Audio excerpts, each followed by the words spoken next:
এক দেশে এক অদ্ভুত জঙ্গল ছিল, নাম তার হাসিখুশি বন। এই বনে সবাই সারাক্ষণ হাসে আর মজা করে।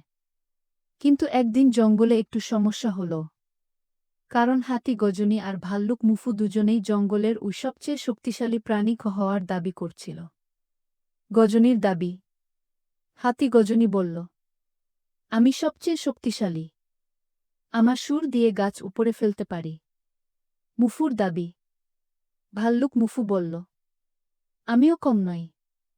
আমি গাছে উঠে মধুর চাক উল্টে দিতে পারি, আর দৌড়ালেও আমাকে ধরতে পারে না কেউ। দুজনেই তর্কে তর্কে এমন অবস্থা করল যে পুরো জঙ্গল মাথায় তুল। জঙ্গলের বুদ্ধি। জঙ্গলের সবচেয়ে জ্ঞানী প্রাণী বুড়ো তোতা বলল, বাবারা, তর্ক করলে তো বোঝা যায় না। তোমরা একটা চ্যালেঞ্জ করো। যে জঙ্গলকে সবচেয়ে বেশি উপকার করবে সেই হবে সবচেয়ে শক্তিশালী। সবাই রাজি হয়ে গেল। চ্যালেঞ্জ শুরু। চ্যালেঞ্জ ১, নদী পার হওয়া বাচ্চা বানরদের সাহায্য। নদীর ওপারে ফল খেতে চায় কিছু বাচ্চা বানর। কিন্তু সাঁতারে পারে না। গজনী বলল, এটা আমার কাজ। সে তার বড় সুরটা লম্বা করে পানিতে ডুবালো আর বানরগুলোকে একে একে তুলে নদীর ওপারে দিয়ে দিল। সবাই হাততালি দিল। বাহ! হাতির শক্তি।